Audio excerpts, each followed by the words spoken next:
mean, you can get a console. You want me to get you a console? I'm gonna need a. Your turn is. It's your turn. It's your turn for the. I know it is.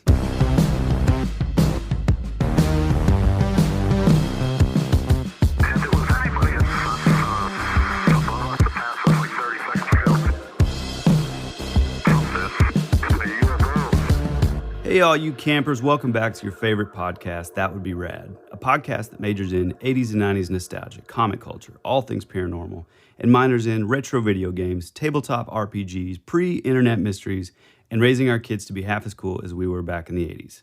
I'm your counselor, Tyler Bentz, and this is your other camp counselor, Woody Brown. What's up, dude? Man, I gotta say, the weather is beautiful. It's been hot, but the evenings have been nice and cool, which is kind of like a cruel tease because, I mean, dare I say that I'm already pretty excited and ready for fall. I was thinking that the other... Can it just cool down, man? Yeah, I was thinking the same thing. And like part of me was like legitimately thinking, man, is fall coming? And it was like, dude, summer literally just started on your birthday.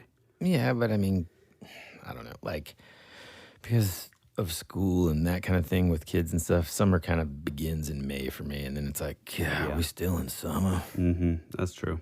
The mean streets of where they're at Hell's Kitchen. You know, we would open up the fire extinguishers and we'd let the water spray across the street. That would be our games.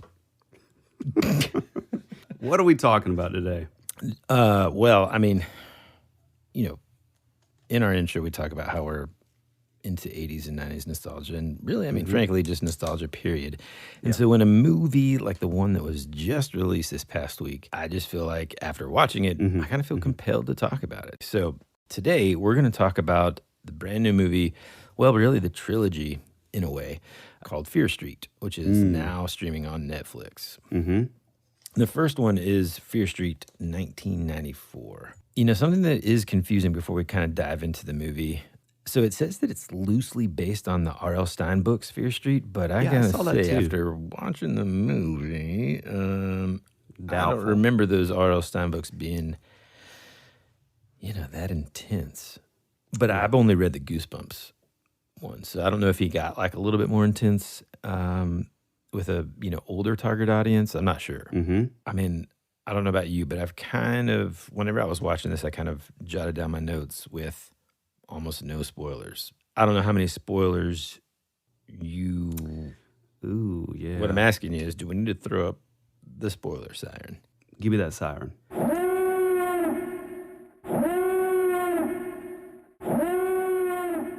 All right, so if you have not watched this movie, again, it's called Fear Street 1994, then I highly recommend you press stop right now. Yeah. Go watch the movie. It's available on Netflix again.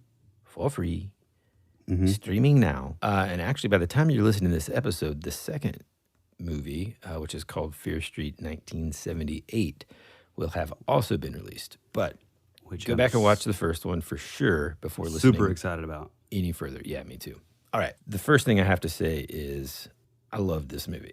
Is that too fast? I mean, do we have to say that at the end, or can I go ahead and just... Yeah, I mean, can I just say that just out of the gate? I loved this movie. Yeah, I liked it too. The intro credits, or the intro credits kind of like sequence, is one of the best I've seen in a long time. Yeah. You know, most of the time, as a huge Nine Inch Nails guy, the second Closer started coming on was like, okay. Yeah, in the mall, you mean? Yeah, it's like, this is what we're doing. I mean, here's the thing. Tyler and I have both been watching a ton of 80s summer camp slashers, and, you know, just for a movie to be set in the 90s, for me, was extremely refreshing. Yeah, that's what I was about to say too.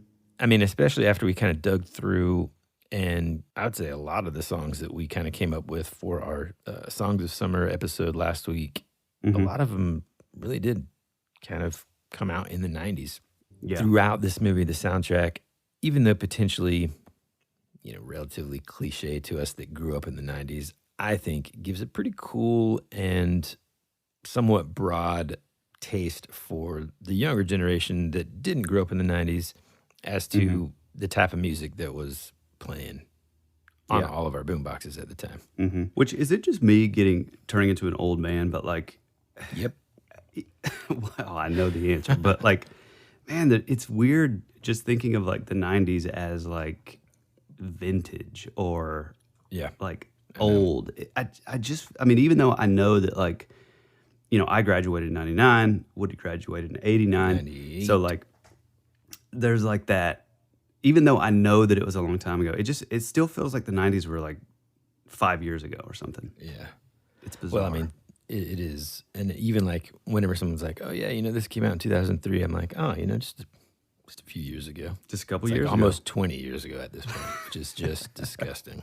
Yeah. A couple cool things that people might not know just immediately watching it is that a lot of this movie was filmed in Georgia, which is kind of cool. cool. That mall was actually filmed, I think, in like the South DeKalb Mall, which is kind of like the Gwinnett Place Mall that was used in Stranger Things. They're probably about, I don't know, 15 to 20 miles apart from each other. That, there's a couple of these that still exist today here in Georgia in the metro Atlanta area that are just, basically almost vacant and are a perfect place for movies and television to use whatever they need it for. Because it's just like immediately you walk in, you don't really have to change a lot to be transported back in time. So another thing that kind of drew me in to check this out, aside from it just being a slasher movie, that already is going to kind of draw Tyler and I into checking it out. But the fact that it was, set in the 90s, but also the fact that there's this trilogy of films. And I thought this is just like one of the coolest parts, that is going to be released a week apart on Netflix. Yeah, it's awesome. And they are filled with this sort of like, they're kind of starting with not the end, but sort of like the most recent. So like Fear Street 1994, the first movie, you're learning about all this lore and stuff that has to do with this town that these kids live in called Shady Side. And, the next movie is going to be set in 1978. And then the third one's going to be set in 1666. So you're kind of like discovering Camp Nighthawk. Yeah, Camp Nighthawk. So the next one is going to be a summer camp slasher, which is so awesome. But you kind of already figure out and kind of learn about, basically kind of how it ends in this first movie in a way.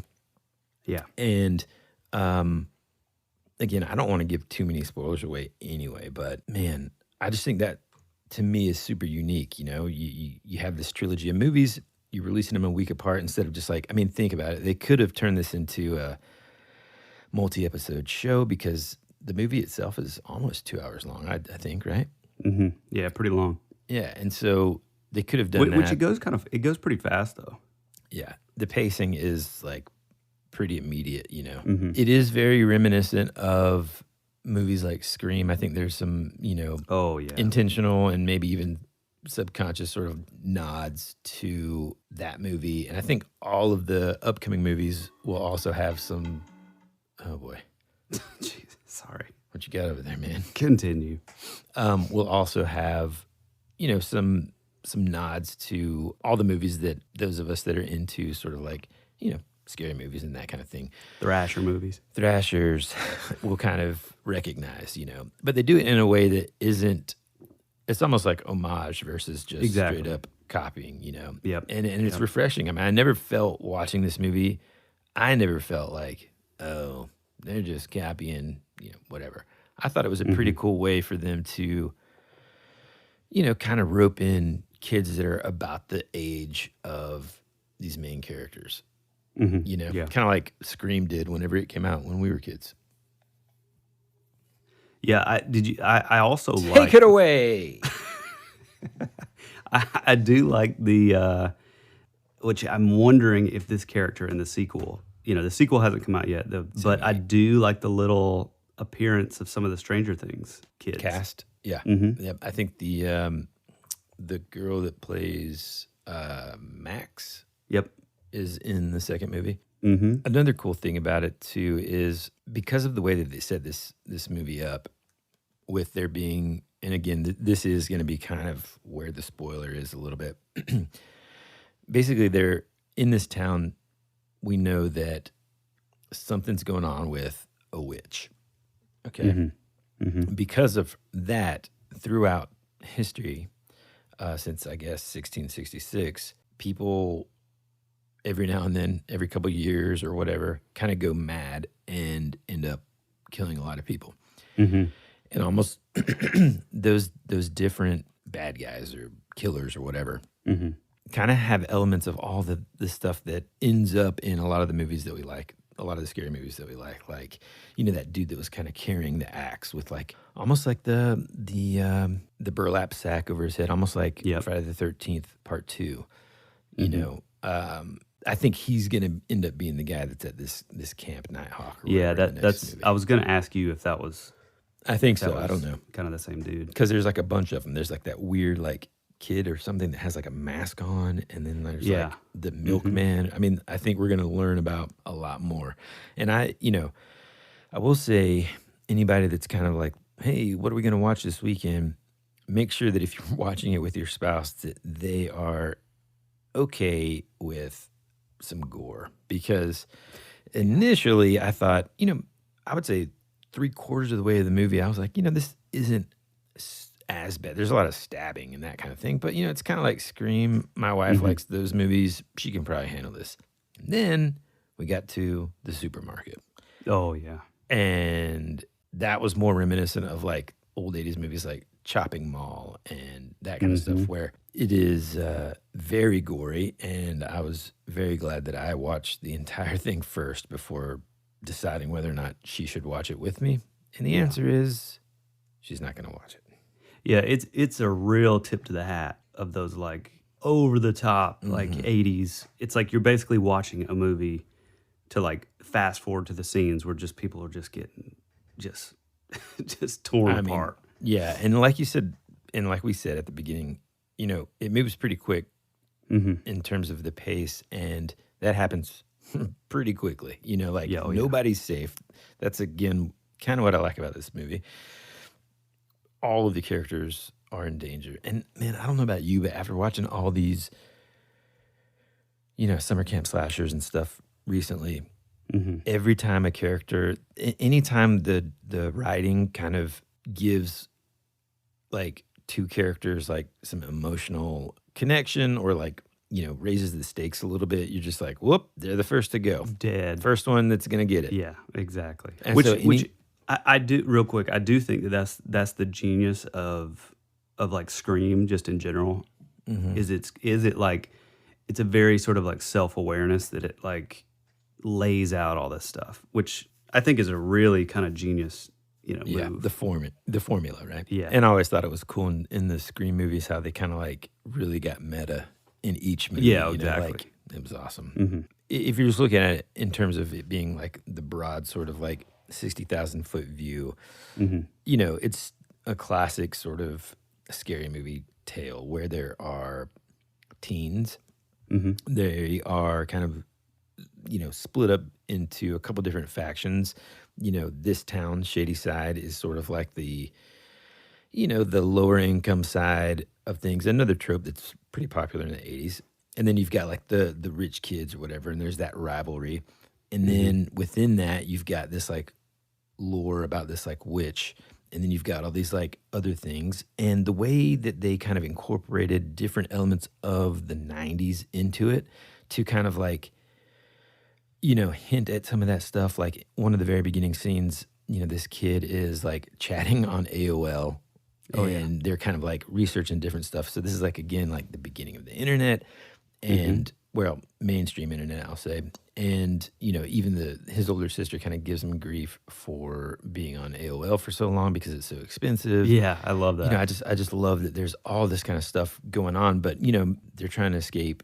There's kind of like the slasher aspect. These guys are running from something physical, but then there's also this like sort of evil spirit / witch stuff that's going on too, and all of it kind of surrounds the past. They're like kind of picking up clues because of the past, and I just thought all of that stuff was really cool. Yeah, for me, I thought, and it's kind of fairly immediate, but I really. We will return after these messages. Tyler, man, there's one thing that got me through this COVID craziness. I got in the mail a couple of items from our merch store. And I got to tell you, man, this crew neck sweater is maybe one of the most comfortable things I've ever worn. The inside of it is like, I don't know how to explain it, man. I'm never going to take this thing off. Wait a minute, we have sweaters? I mean, you know what I'm saying, sweatshirts. This sweatshirt is the most comfortable thing I have ever put on. I also got this like really cool trucker cap that says Be Rad on it. I mean, I think if people haven't already, they need to go check out our merchandise store. They can find it at shop.spreadshirt.com/thatwouldberad. So again, that's shop.spreadshirt.com. That would be rad.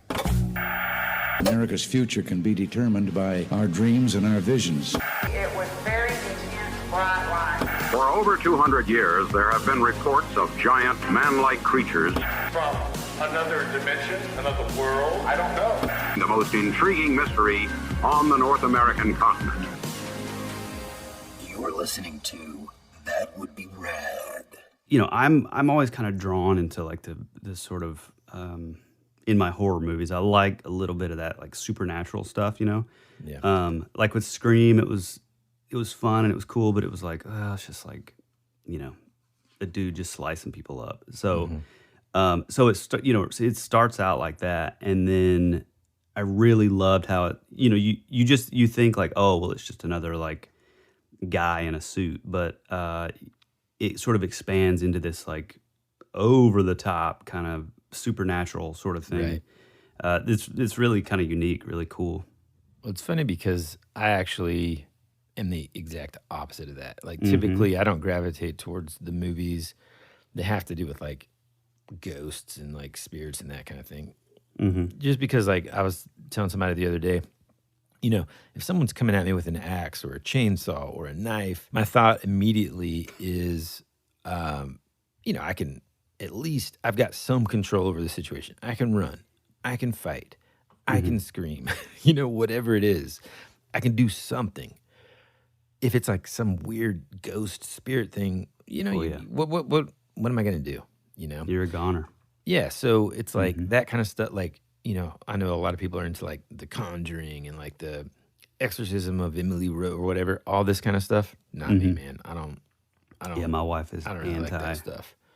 It's just too. It's just demonic. I don't know. It doesn't. I'm not really into that kind of thing per se. I just like a little bit of like a, you know, it's the reason that. I mean, even though technically, I guess, like Friday the 13th is like a supernatural thing. Yeah. I was always like the Nightmare on Elm Street. Yeah, which is also kind of supernatural too. Oh, no. Nightmare on Elm Street's straight up supernatural. Yeah. But I'm saying compared to like the Friday the 13th, oh, it's just a guy with a machete or... Yeah, it ended up getting into the supernatural thing. Yeah, exactly. Later, but yeah, no. I think we've talked about this before too. Yeah, I was much more of a Nightmare on Elm Street guy, and only recently have kind of gotten back into the Friday the 13th movies, which are just so good. Yeah, I need to go back because you've plowed through like almost all of them. Well, right? no, there's like a million, but I think I stopped at number 5 or 6. Are we still in the 80s? Yeah.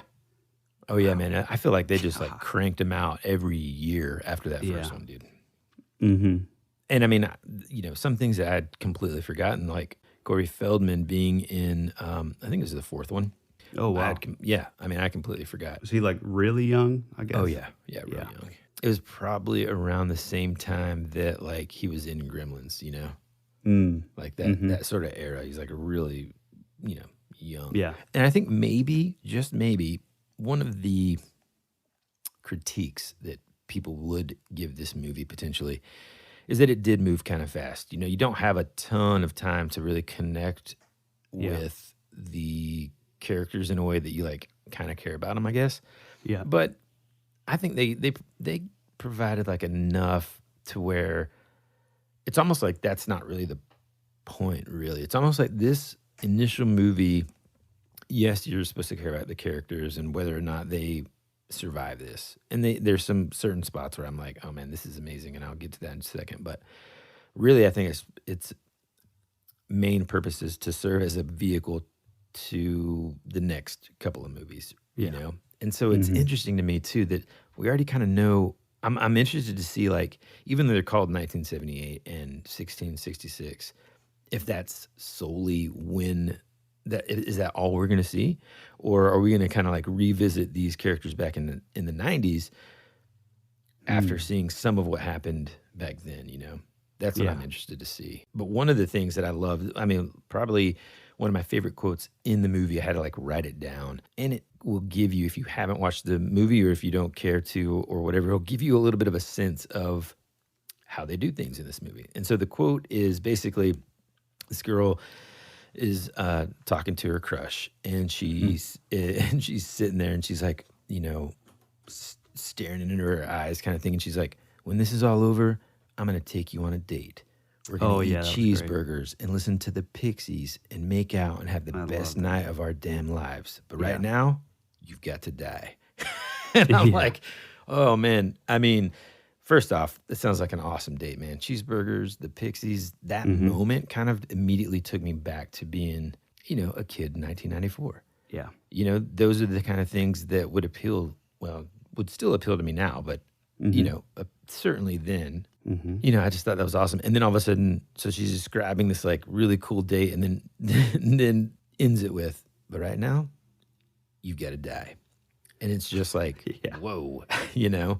Yeah. My only critique though is, and it's kind of one of those sort of like je ne sais quoi, or like kind of like unexplainable things. But my only critique is the fact of like, I feel like the writing and the direction is very like on point as far as like growing up in the 90s and being a kid, and like, you know, like the references and stuff. But there's something about it that I feel like the kids don't really capture like the way 90s kids were. It's almost like they're a little too self-aware, a little too but you know what I mean? Maybe that's because like we're like, for me, I was not self-aware. Yeah, they don't do a good job of being realistic teenagers. Yeah. Like I mean, when we were in the 90s, it's like, you know, we were in it. So but it kind of feels like, I mean obviously, I mean there's no time travel in here, but it's like you're, you know, all the kids are, you know, modern, you know, kids in 2021 or whatever. And so like there's no real way of like knowing, but like there's just, I don't know, there's something about like that sort of naive innocence a little bit that they're missing. Yeah, I agree. They're a little too like too fast, too sharp, too we could do this, you know, like instead of just like, oh my God, what are we gonna do? You know? Right. I agree with that. Yeah. But, you know, but again, I don't, even while I was watching, I was thinking like, I don't really know how to like remedy that. Like how do you, because you're, you know, that's just who they are, you know, so yeah. I don't know. And you know, it also helps that they're that way in order to move the story along and kind of match that pace that they want. Yeah, for sure. In case you forgot, listener, the soundtrack is perfection. I mean, just right out of the gate, in the beginning of the movie, you got 9 Inch Nails, you've got like Bush, you've got Garbage. Garbage, which I never really cared for, but it just immediately, that's the thing, it immediately takes you back to 1994. I mean, I was thinking about, even like Elastica and White Town. You remember that song? Yes. Oh man, of course. Yeah, here, like it's funny because I had that. I was like looking for that the other day, and there are a couple of like B-side, like hidden gems on it. Which, I mean, like you're saying, within the first, I would say 5 minutes when they're doing like the school montage, I mean, they probably play 15 90s songs. Yeah, man. And I mean, that might get on some people's nerves, but for me, it's like, I mean, whatever. It's just cool. Oh, I love it, man. Yeah.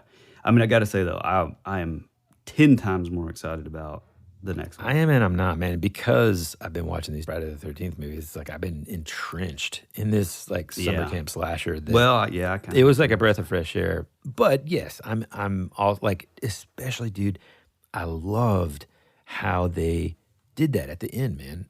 You get that peak of what is it? Arrowhawk? What's the name of the camp? Nighthawk. Dark. Nighthawk. And so just like what a cool way to do it. You know, I'm a little bummed because like when you first told me about this, I think you said that the third one is like in the 60s. instead of No, like, I did not, dude. I guess I misheard you say that, but I thought it was like 90s, 70s, 60s. So like 60s, I was like, oh yeah, man, it's gonna be like almost like the Wonder Years, but then like 1660s, it's like what is that gonna be like? I don't know, but it's gonna be kind of like maybe the Village vibe. You know? Yeah, Like, that's what I think. I think it's gonna be cool, man. Yeah, it is such a departure from like the vibe of pop culture. So Kind of, but it's like, a lot of those like not Conjuring, but what are those ones that like deal with that, like sort of like old, Yeah, you know what I mean? Like I think that's, and again, dude, I think it's a very smart way to kind of rope in all of the different like horror genre fans, because you've got like you've got the slasher piece, you've got like the weird witch lore, you've got like the summer camp slasher piece, you've got like the old sort of like well, I mean, even almost in like this the one, Bell Witch, like the 16th. yeah, Bell Witch. That's a good.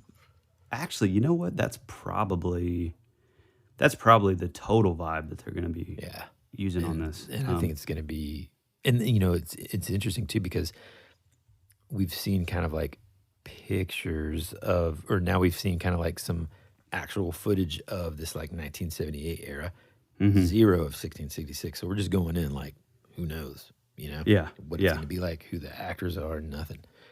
Yeah, that is going to be. Do you think they'll play some Rob Zombie in that one?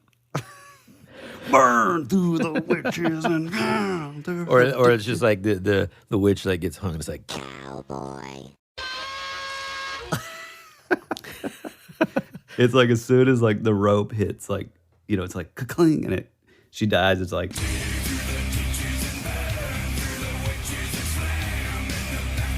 drag you up.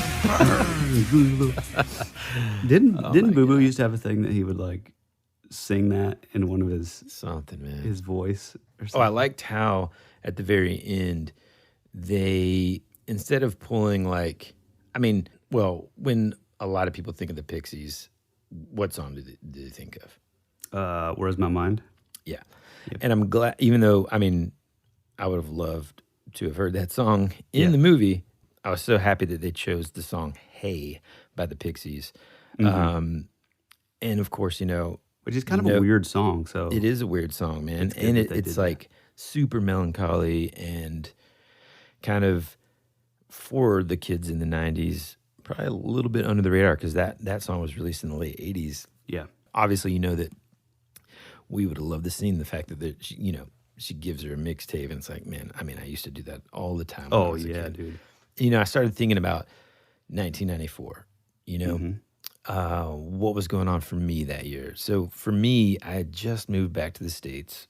I was a freshman in high school and coming off a pretty long run of being a Chicago White Sox fan, mainly because of Frank Thomas and, of course, Bo Jackson. And I started thinking about all the stuff that was released that year, like that I was just obsessed with, and like what did I do after school and like that summer and stuff. And it's like, I remember Friday nights after the football games, everybody would go to this place in Gwinnett County called Mazzio's.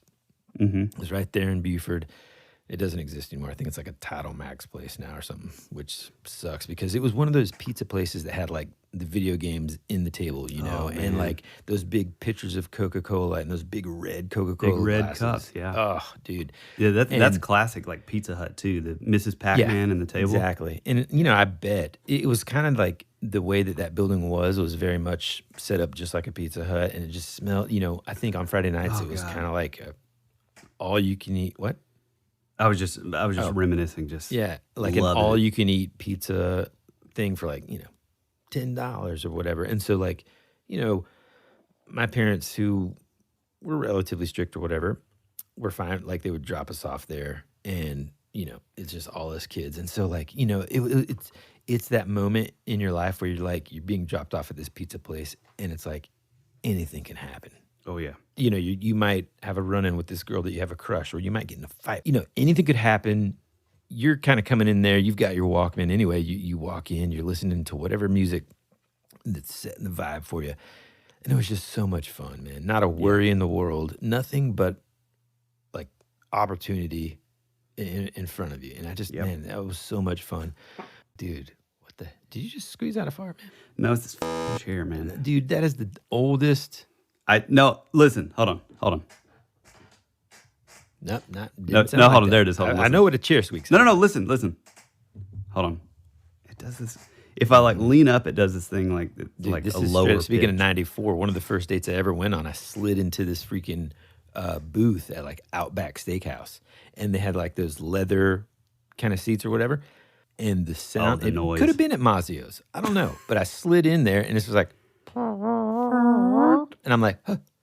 I'm like, it was the bench. And it really was the booth bench. Yeah. But then I couldn't duplicate the sound. So they're like, hey man, we got it. It's fine. It happens to all of us now. Yeah. Wait, much did you say that was your pepperoni. first date? No, it was kind of like a group date. Oh, this, yeah. You know, like, hey, Sandra and Shelly are going to meet you there. Me and Daniel are going to, and so like, it's kind of like that thing where you're just like, I mean, I kind of like both of them. So like, either way, I'm good. Yeah. You know what I mean? My first date was at that God, what was that Italian place? It was beside the pizza place that we went to the other day, or like across the street. First off, we went to a pizza place the other day. Yeah, we went to pick up pizza. You mean like a month ago, bro? Yeah, like a month ago. Yeah. No, I guess it was a couple weeks ago. Oh yeah. It was right across the street. It was Pasquale's. Pasquale's. That was my But first. I don't know if it was always Pasquale's. I think it was something else before that. No. It could have been Pasquale's. The signage looked appropriate for the time that you're I mean, I talking just remember back does it still have like the tore it down. burgundy sign that it's on? about. It did, but they tore it down. Well, then that's what it was. And I remember my first like real date, and it was in the girl that I can't even remember who it was, but it was like mom's minivan. And I don't know why this was, but like I ended up having to sit in the back with like her little brother. Yes. Instead of like the girl sitting in the back, she just stayed in the passenger seat. Yeah. Well, I but you was didn't like- care. You're just like, hey man, what's up? Hey, Kevin. Hey Kev, what do you think about the boys and men, huh? Well, he was like 6, so he was just obnoxious. I actually don't.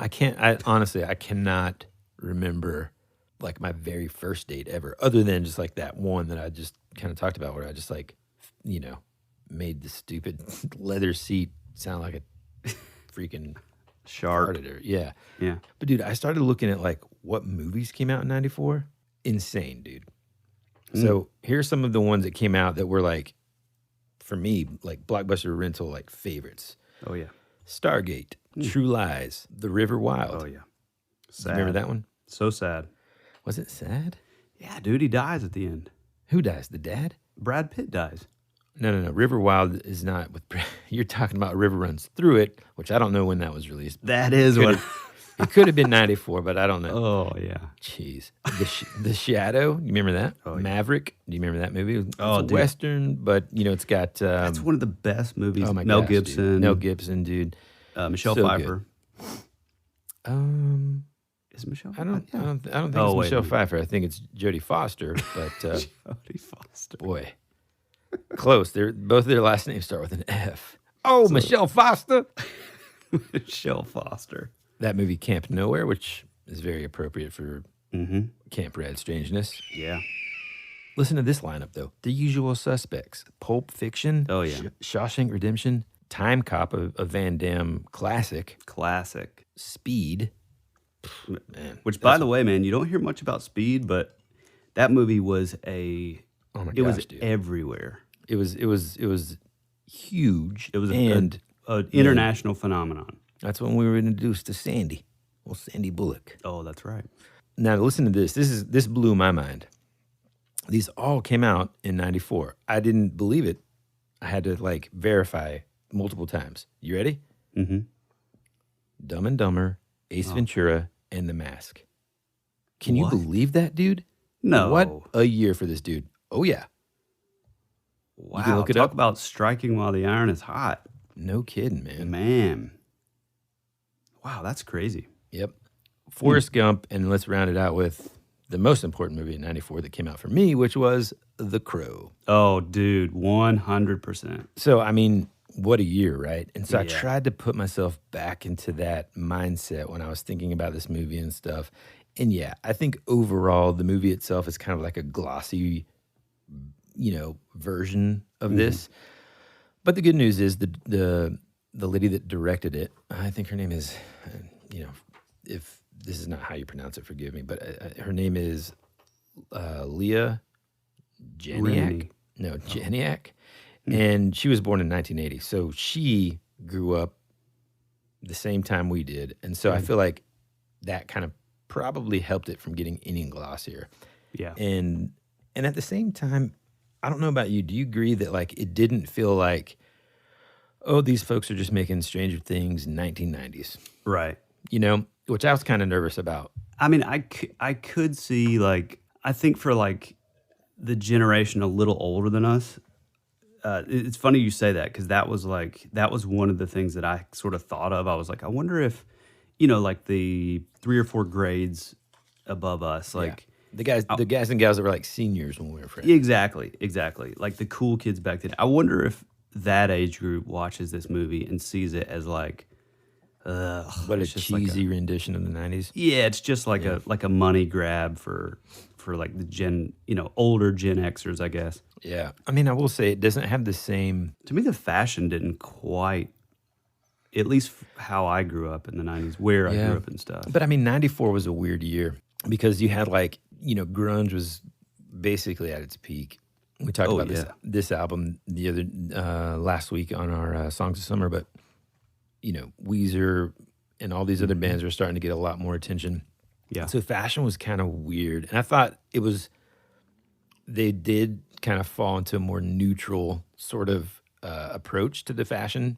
I didn't see any Jinkos or anything like that. I was going to say, It wasn't anything that was overly one way or the other. It was just kind of is. Which and I think, to me, like, I feel like that was kind of a missed opportunity, though, because, like, at least in my middle school, it's like, you did have like the little, like, I mean, it wasn't technically like true goth, I guess. I mean, you didn't have like Susie and the Banshees fans, but like you did have like those goth kids that kind of leaned into that, like, J.O. Bar or the Crow kind of thing with like the fishnets on the sleeves and like, I feel like it was just weird that they didn't include like those staples to me. Well, and there weren't a whole lot of scenes where they were just like at school, There were like a handful, and for the most part, the camera was pretty like tight on the main characters, even like during the football game and that kind of thing. So yeah, true. I thought that was okay. I will say that like the difference between, let's say, Stranger Things and this is Stranger Things just does that aspect of the nostalgia so much better, dude. Yeah, they do. This was a lot more sort of, I think that part of it was less of a character of the thing, like, I mean, the time and the I guess the surroundings and all that stuff is so much really of a like a character of Stranger Things almost, this didn't really lean on that. And I think that was okay though, because I think otherwise, the obvious comparison between the two is going to be tough for them. But I thought that, I thought they did an awesome job, Yeah. Yeah, I think so. I will say, and again, maybe it's because like we've just been so enamored with these like camp slasher movies and stuff. But I mean, boy, this last like 2 weeks, I've probably watched at least 1 or 2 a day. movies on Tubi that do what? Yeah. At least 1 or 2 a day. Yeah. I mean, while I'm working, so they're kind of in the background. Sure. But like, I mean, boy, they have like Summer Camp Massacre, Pool Party Massacre, Slumber Party Massacre. I mean, there's like a whole like subgenre of just those. But I gotta say, man, the second that it, like, so at the ending, not to spoil anything, it does show like a little trailer thing of like the next one, when you're back in the 70s. And I gotta say, man, it made me so much more excited. Yeah. Yep. Dude, what about that ending, man? Well, maybe I'll listener, the spoiler siren.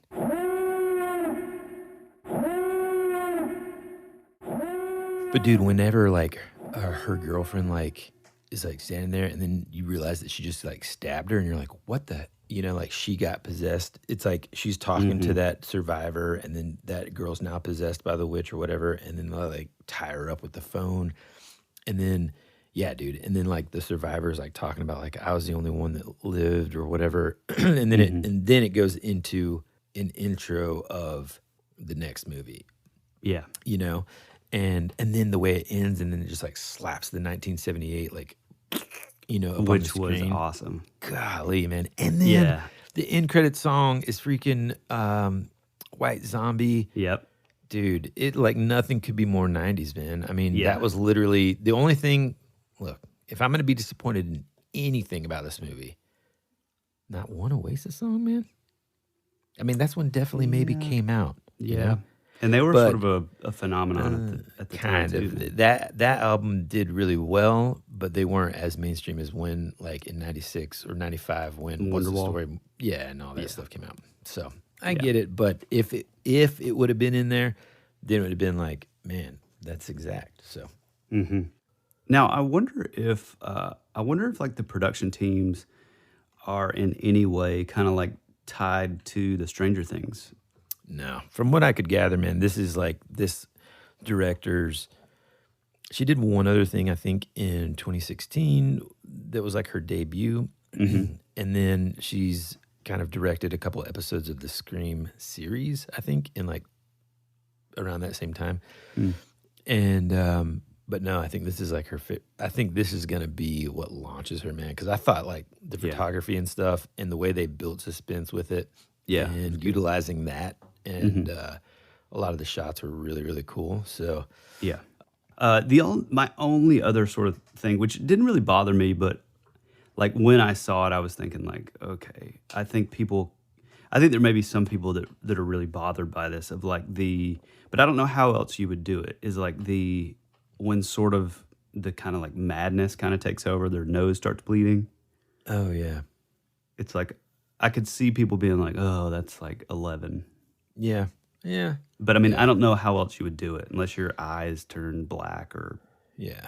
one of the other sort of tropes. I liked how they also had kind of like some classic characters. You've got like the main character who has a love interest, and so there's that danger. And then you've got like the kid who's like a little loud, a little too silly, kind of like Matthew Lillard's character in Scream. Right. Yep. Before you find out that he's a bad guy.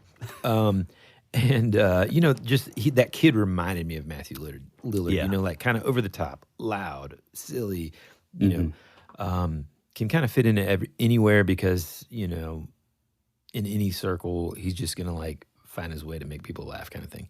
Yeah. Then you've got like the nerdy kid who is bound to save the day in some way. With like the weird sort of like secret crush on like the popular girl. Yeah. And so I thought that was awesome that he actually got to kiss her, but then she's the one that went through the meat thing. Yeah. That's the scene that I'm talking about, dude. When that happened, I was like, oh, man, Yeah. that's too much, dude. Yeah, I agree. I got to say, moving on a little bit, I mean, it is funny because we were like horror movie everything when this past Halloween. But I got to say, man, these last couple weeks, we've been really hitting it hard. I just finished also yesterday, which, I mean, it's been out for a minute, but the Zack Snyder Army of the Dead. Oh, yeah. I hadn't On watched that Netflix. yet. I was excited about it coming out, but I started it one evening, and then I was kind of like, I don't know. Yeah, it's pretty cool. I mean, I actually really like Zack Snyder, but I mean, it looks amazing. I think I don't know. Zombies to me, just like, I feel like we've been so burnt out with them since like The Walking Dead and everything, at least just for me. And I mean, this is just like strictly my opinion. I'm just like kind of over it. I mean, I think if you're really into zombies and stuff, it would be kind of mind blowing because it is like your huge budget and super stylized Zack Snyder. But I don't know. I need to check me, it out. zombies are I just like, I like zombies. Still to this day, one of my favorite zombie movies ever is Night of the Living Dead. The original one that's black and white. black and white. God, that's so scary. Dude, that one. There's this one scene. I know I've talked about it on here. I had to have, where the camera is focused on these two characters. I think they're out in the cemetery and far off in the distance, completely out of focus. Yep. You just see something moving, you don't even think about it, and then it's just slowly coming towards them, and they're like, sir? And it's just like, Yeah, so slow. and they're like in a suit. Oh, God. Dude, so freaky, man. Mm-hmm. Now, let me ask you this, because I haven't watched the Zack Snyder one. What kind of zombies are these? Are these like the slow moving kind of like or are they like the fast paced, like sprinting towards you, like kind of like crazy eyed? Well, I don't want to like ruin it for you, because there's a little bit of like like I kind of don't want to give that part away, but they're basically like two sort of versions. Okay. Cool. So you do have like your fast ones, which are kind of like the higher ups, and then you have like your sort of, slow, kind of stupid, sort of shambling around ones. Yeah. Like the shuffle. Yeah, there and as far as that goes, I'm glad you said that, because there are some like pretty interesting kind of, like there was this one thing in particular, and again, I've been so kind of over zombies for a long time, so this may be like somewhat of a common thing, but I had never seen this. Like there's one scene where they're kind of like sneaking through this like area where all these zombies are just kind of like, they're all just standing up. They kind of explain that they're sort of like in hibernation mode. And so they're having to like sort of sneak past them while they're just like standing there, but they're just kind of like, asleep almost. I thought that was a really That's kind of like little what's thing. the Will Smith one? I Am Legend. Yeah. When they're just, dude, that scene in I Am Legend, whenever he's got like his flashlight and he's chasing after his dog into that building, and he just like flashes it, and they're just like all like breathing. Oh, in the yeah. circle. I guess that is kind of the same. Yeah. You know what I'm talking about, though? Dude, that is so freaky, man. Holy smokes. That movie's awesome, dude. Yeah, it is. I mean, Will Smith, I mean, and especially since 4th of July was last week, we watched Independence Day. Will Smith is like one of the best that ever did it. Any movie that he's in, dude, I just love. He's just so awesome, man. God, he's so awesome. And it's just so Especially cool. After Earth, that was his best. I actually like that movie too, man. Oh, God. I liked it. His son just gets on my last nerve. Now, I didn't see Gemini Man, but I thought it was awesome. Man, the CGI just looked real bad from the trailer. Well, dude, you know what I've noticed? CGI in trailers, depending on like what you're watching it on, like I don't think the processing speed via internet or whatever did it justice. Like when you're watching it in 4K, there's moments where you're like, holy crap, dude, how in the world did they do that? But the one thing that every movie kind of and TV show at this point it's not quite there yet, is like the movement around the mouth. Yep, it's called the mouth flap. Yeah. It's terrible. That's a weird name Yeah, for it. yeah, it's called like, it's a well, not like a theory, but it's called like the uncanny valley effect, where and your more technical fans could describe this, much better. But like it's kind of the thing that like is like our minds. It sort of makes it really difficult for our minds to fully accept that it's human or real, I guess. Yeah. Quote unquote. Because it's just like that little thing that's like, And it's yeah, like mouths are hard. We're at that like technology sort of edge right now where, like right after that scene in The Mandalorian in the season finale, where who shows up, right? Oh, God, yes. I'm not going to spoil that for anybody listening, but shame on you. Go watch it now. If you're a Star Wars fan, you've probably already seen it, honestly. But you know who shows up? Yep. And then like a couple weeks after that, they did one of those like deep fake things instead. So much better.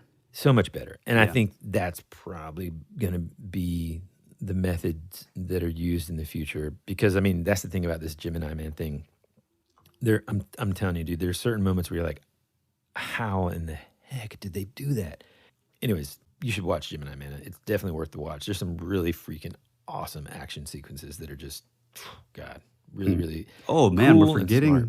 We left out iRobot, which Oh, yeah. I used to love that movie. Man, me too. That's another Really, Will really Smith great one. classic. Now, I know we didn't intend on this, but here's something else that you should stream. this weekend or this week, whenever you listen to this, this is actually a good movie night one. It just came out as well over the 4th of July weekend, and it's called Tomorrow War. Oh man, I've been wanting to With see Chris that. Pratt? The Chris Pratt, yeah. Dude, Is it cool? yeah, man. I thought it was awesome. I may put that in tonight. Yeah. You should definitely, man. And I love, by the way, I love that no other, like everybody in our, generation, it's like, I'll put that in tonight. Like I have a video cassette of it. Yeah. Well, cool, dude. All in all, like we said before, we give Fear Street 1994 the rad stamp of approval for sure. Yeah. I mean, I guess I can't think of anything else to say about it. It was 2 thumbs up. Yeah, same here. 2 thumbs up. I think it was like super entertaining. It wasn't too much of one thing or another. It was, if you're looking for a good slasher movie, this is a good slasher movie with, it's kind of got some depth, and I'm interested to see what they do with these next sequels, and I'm loving that I don't have to wait a year to figure it out. Yeah. Like we say every single week, thank you to all of the people that listen to our show. You're taking time out of your busy day, out of your busy lives to spend some time with us. And when I say that it means the world to us, I really mean that it means the absolute world to us. Yeah. We can't thank you enough for that. We can't thank you for all the interaction that whether it's commenting on our page or even sending us emails. We actually just got an incredible email with some really cool information from one of our listeners in Australia. We can't wait to kind of dive deeper into. More to come on that. It's actually going to become its own episode, and I cannot wait for you folks to hear it. But it's just so cool that, again, we created this show out of nothing, and now we have this community of people that we get to interact with on a weekly basis. And it's just, it's just something special that we don't take for granted for sure. Yeah, absolutely. And kind of like what he was saying. Waddy. Is that what I said? I don't know. Without you guys, we probably, wouldn't have all this recorded material to show our kids when we're dead. So we really appreciate it. You can find us. You got to lay off the scary movies, man. You're getting real dark. Real dark. Real fatalistic over here. So if you have a long form sort of thing, a story, a voice memo, anything you kind of want to share that's kind of a bigger format, feel free to hit us up on our email. That would be radpod@gmail.com. Pretty much all of our social media activity is over on Instagram. But yeah, we appreciate it, week to week coming back. We love the back and forth on Instagram, the just a little community that's growing over there. Like what he said, it means the world to us. So we appreciate you. We love you. We thank you. And as always, be rad. That's the way it goes.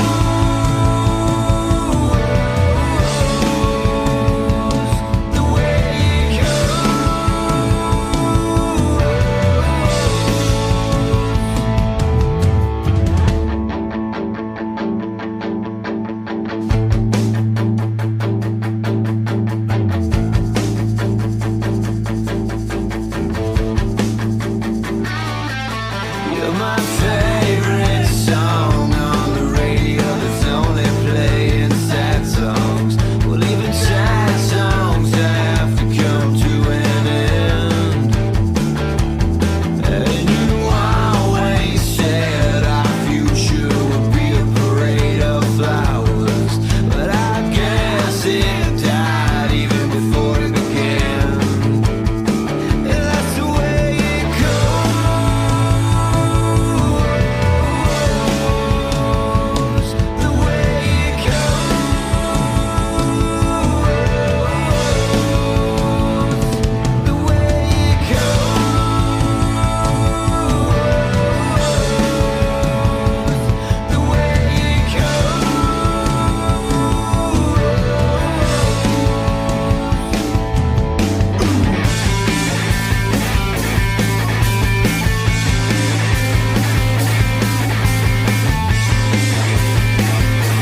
time where I just needed some sunshine.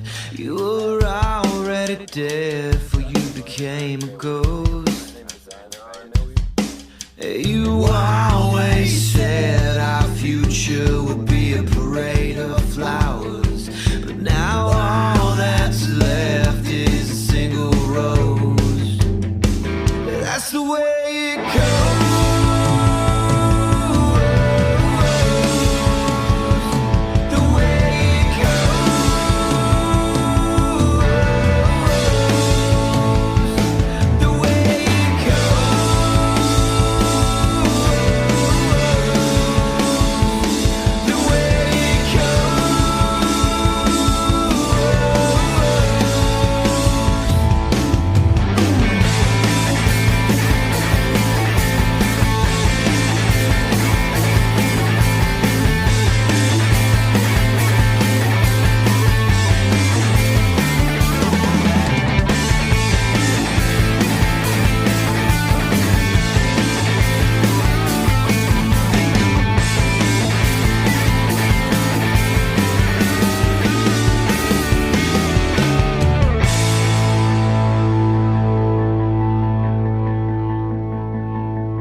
Dude, how crazy is it that I just got a text from Jesse that says, prediction, in 5 to 10 years, CGI will be indistinguishable from reality at a consumer level. And we literally were just talking about deep fakes and mouth flap and Uncanny Valley. Yeah, it's wild, Man, dude. Synchronicity, you know. I'm pressing stop. 3, 2, 1, stop.